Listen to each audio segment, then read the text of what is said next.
안녕하십니까. 반갑습니다. 조직적 성경신학의 시간이 돌아왔습니다. 자, 오늘은 성경적 원죄론에 대해서 살펴보도록 하겠습니다. 아담의 죄로 말미암아 죄가 인류의 본성에 들어왔느냐 아니면 세상에 들어왔느냐 라고 하는 이런 주제로 말씀을 증가해 보도록 하겠습니다. 조직적 성경신학의 저자는 해럴드 에벌리 박사님이시고 저는 피터 정입니다. 우리가 강의 시작하기 전에 용어를 좀 명확하게 구분해야 할 것 같습니다. 신학 용어로 원죄와 원죄 교리를 좀 구분해야 할 필요가 있겠다 싶어요. 원죄, 오리지널 신이란 아담의 최초의 죄를 말합니다. 이것은 누구나 다 받아들이는 바예요. 아담의 그 죄로 인하여서 아담이 타락하게 됐고 그 타락한 그 후에 후손들에게 영향을 끼쳤다. 그리고 피조세계에 영향을 끼쳤다라고 하는 이런 사실은 누구나가 다 동의를 합니다. 그런데 어떻게 영향을 끼쳤느냐에서 갈라져요. 어거스틴은 아담의 죄가 그 후손의 본성에 유전된다. 아담의 그 원죄, 죄책, 그 형벌, 책임이 후손의 본성에 유전된다라고 이야기를 했어. 이것을 원죄 유전설이라고 이야기를 합니다. 어거스틴이 이 원죄 유전설, 원죄 교리를 확립하였기 때문에 원죄 교리라 하게 되게 되면 어거스틴의 원죄 유전설을 이야기를 합니다. 그래서 어떤 사람은 원죄 교리를 믿지 않게 되게 되면 이상하게 생각을 하게 되는데 그렇지 않습니다. 어거스틴의 원죄 유전설을 받아들이지 않는 것이지 원죄 최초의 죄가 있고 그리고 또 그 죄로 인해서 많은 이 그 피조세계와 인간에게 영향을 끼쳤다라고 하는 것은 다 동의를 해요. 단지 후손의 본성에 죄와 죄책과 그리고 또 그 형벌이 유전된다라고 하는 것은 받아들이지 않는다는 거예요. 이 어거스틴의 원죄 교리를 로마 캐톨릭이 일부 받아들였고 대부분 개혁교회가 전적으로 받아들였습니다. 그런데 우리가 지난 시간에 이야기한 것처럼 이 원죄 교리 그리고 또 대표로는 어거스틴의 대표로는 플라톤 철학의 그 틀에서부터 기반이 된 그 철학적인 추론이다 라고 이야기를 했고 성경에 근거가 없는 비성경적인 것이다 라고 이야기를 했습니다. 지난 시간 것 이걸 더 자세히 알고 싶으면 지난 시간의 강의를 꼭 참조해 주시기를 바랍니다. 지금까지 이 강의를 들었다고 하게 되게 되면 이제 어거스틴의 원죄 교리에 대한 것들을 다시금 살펴보고 그리고 또 성경적인 원죄론이 무엇인가에 대해서 궁금할 겁니다. 그래서 오늘은 성경에서 원죄에 대해서 어떻게 이야기를 하고 있는지 그 원죄가 어떤 영향을 끼치게 됐는지에 대한 이런 부분들을 살펴보고자 합니다. 자, 로마서 5장 12절 말씀해 보게 되면 우리 같이 한번 읽을까요? 그러므로 한 사람으로 말미암아 죄가 세상에 들어오고 죄로 말미암아 사망이 들어왔나니 이와 같이 모든 사람이 죄를 지었으므로 사망이 모든 사람에게 이르렀느니라 라고 그랬습니다. 어떻게 아담의 그 죄로 말미암아 죄가 세상에 들어왔느냐 이것을 잘 설명해 주는 것이 로마서 5장 12절이에요.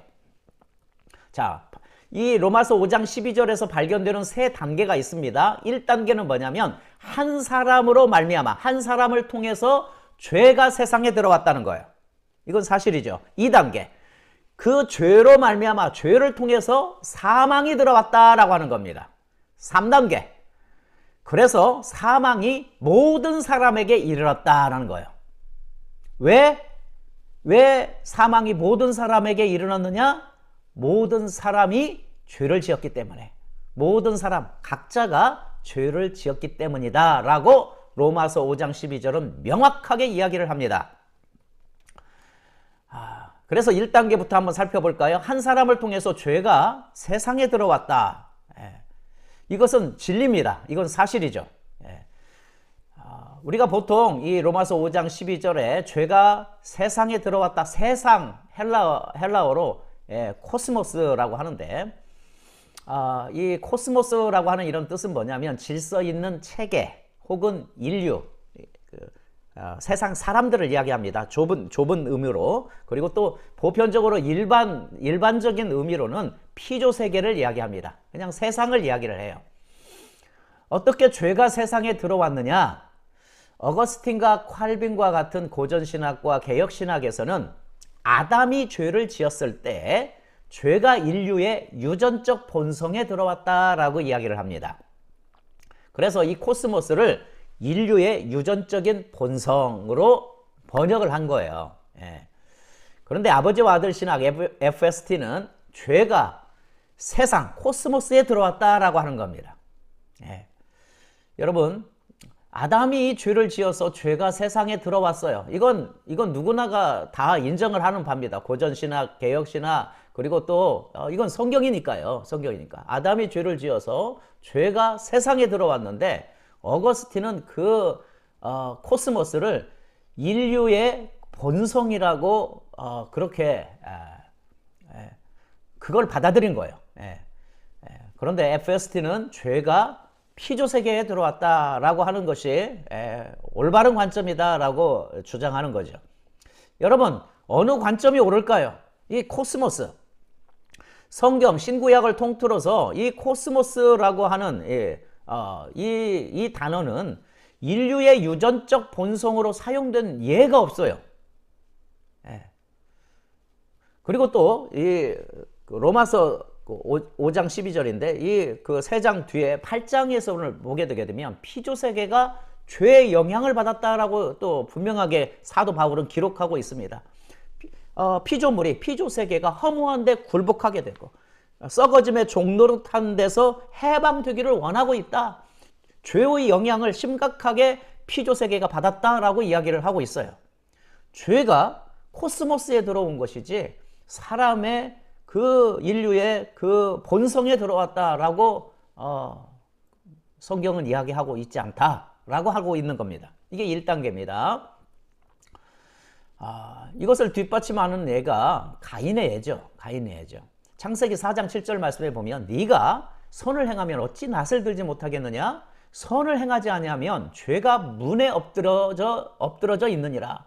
엎드려 있느니라. 죄가 너를 원하나 너는 죄를 다스릴지니라 라고 하나님께서 가인에게 경고를 하죠. 죄를 지을까 봐 먼저 경고를 해주는 겁니다. 죄가 네 문 앞에 엎드려져 있어 라고 이야기를 하고 있는 거예요. 아담이 죄를 범한 결과로 죄가 인류의 본성에 들어온 것이 아니라 세상에 들어왔다고 하는 증거 구절이 바로 이 말씀이에요. 하나님은 네 부모 아담과 하와가 성관계를 통하여서 그 욕정 때문에 악한 그 욕정 때문에 죄가 네 안에 있다. 그렇게 이야기하지 않았어요. 네가 죄 안에 있기 때문에 죄가 네 안에 있기 때문에 네가 이렇게 막 안색이 변하고 분을 내는 거야. 이렇게 이야기하지 않았어요. 하나님은 네 부모가 죄를 범했기 때문에 죄가 네 안에 있다라고 이야기하지 않았어요. 죄가 가인의 밖에 있다는 거예요. 문 앞에 엎드려져 있다는 거예요. 하나님은 네 부모가 죄를 범했을 때 네가 네 부모 안에 있었기에 네 죄가 네 안에 있다라고도 이야기하지 않았어요. 어거스틴의 대표론이 이 말씀하고는 하나도 맞지 않는 거예요. 자, 그러면서 보자면 죄는 밖에 있었어요. 그러나 안으로 들어올 준비가 돼 있었습니다. 자, 아담이 죄를 지어서 그 죄가 세상으로 들어왔어요. 죄는 어디에 있었어요? 세상 안에 있어요. 그런데 가인 밖에 있었던 거예요. 이 그림으로 보자면 그래서 하나님은 가인에게 죄가 문에 엎드린 채 그의 바깥에 있다고 경고하신 거예요. 그래서 죄 범하지 마. 죄가 너를 원하지만 막 웅크려 있는 사자처럼 너를 원하지만 너는 죄 짓지 마. 이렇게 이야기한 거예요. 죄는 세상 안에 있었어요. 아담이 죄를 지었기 때문에. 그런데 가인은 밖에 있었다는 거예요. 가인 밖에 있었어요. 본성에 그 아담의 본성이 가인에게 들어온 게 아니라 가인 밖에 있었다는 거예요. 죄는 가인에게 달려들어서 그 안에 들어오려고 웅크린 사자같이 기다리고 있었어요. 어느 때 죄를 범했느냐? 안색이 변하고 막 제사를 받지 않자 막 분노하고 안색이 변하고 돌멩이를 들어서 가인을 쳐 죽였을 때 가인에게 죄가 확 들어온 거예요. 죄가 밖에 있었다. 이게 굉장히 중요한 말입니다. 아담의 죄로 인하여서 가인이 죄를 범한 게 아닙니다. 가인이 죄를 범한 게 아니라 가인의 죄 때문에 죄인이 된 거예요. 2단계, 죄를 통하여서 사망이 들어왔다라고 이야기를 하는 겁니다. 죄를 통해서 사망이 세상에 들어왔다라고 하는 것은 사실입니다. 어거스틴과 고전신학 그리고 개혁신학에서는 사망에 대한 정의를 바꿔버립니다. 사망을 하나님과의 영원한 분리다라고 이렇게 이야기를 해요. 그러나 성경은 살아있는 그 어떤 누구도, 어떤 사람도 하나님으로부터 분리될 자는 아무도 없다라고 이야기를 하고 있어요. 너희들은 하나님의 영에, 하나님의 숨결로 된 하나님의 소생들이야 라고 이야기를 하고, 그리고 하나님의 그 임재는 피조세계에 충만하게 채워져 있고, 그리고 또 멀리 있는 것이 아니라 가까이 있다라고 성경은 이야기를 하고 있어요. 지난 시간에도 계속해서 이야기를 하고 했었죠. 로마서 6장 23절에 보게 되게 되면 죄의 싹은 사망이다라고 했습니다. 사망은 죄의 싹이다라고 하는 말과도 일치를 해요. 죄의 그 결과 사망에 이르게 된다. 그래서 죄의 싹은 수치심, 죄책감, 두려움, 슬픔, 자기증오, 불안, 질병, 깨어진 관계 뭐 이런 것들이겠죠. 그림으로 보자면 사망이 죄를 통해서 세상에 들어온다. 이 2단계입니다. 사망이 어떻게 세상에서 확산되어졌느냐? 죄의 삭스로 인하여서 확산되었다라고 이야기를 하고 있는 거예요. 성경의 저자들은 사망을 하나님과의 분리로 보지 않았습니다. 사망을 생명의 반대로 봤어요. 그리고 또 하나 알아야 주목해야 할 것은 뭐냐면 사망과 생명을 일회성 사건으로 보지 않고 삶의 과정으로 봤어요. 하나님은 아담에게 네가 죽어가며 죽으리라. 그래서 수치심, 죄책감, 두려움, 슬픔 이런 것들을 겪어가면서 죽어가며 반드시 흙으로 돌아가게 돼 있어요. 아담처럼 그의 후손들도 전부 다 죽어가며 각자의 죄를 통하여서 죽어가며 죽게 되어 있어요. 이게 사실입니다. 죄를 통해서 사망이 들어온 거예요. 수치심, 죄책감, 두려움, 절망, 외로움, 질병, 불안, 깨어진 관계, 비전 결핍, 목적 결핍, 슬픔, 기만, 자기 주고 등으로 죄의 삭이 모든 사람에게 이르는 겁니다.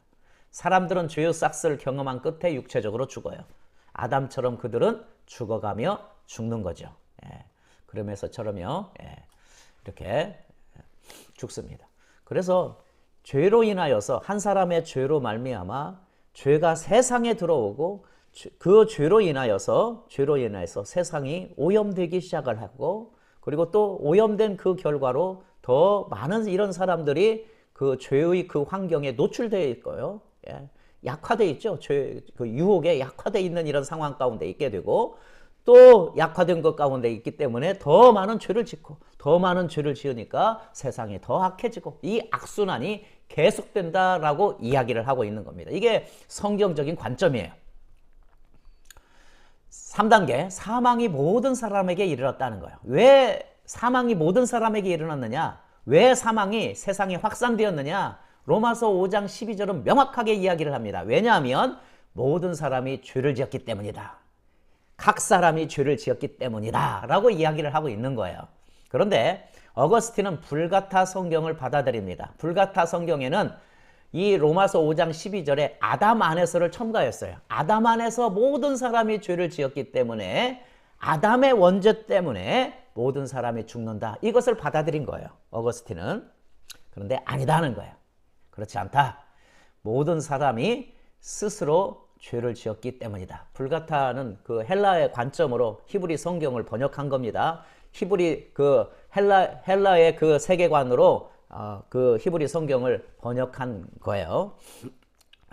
그렇기 때문에 오역들이 많이 있습니다.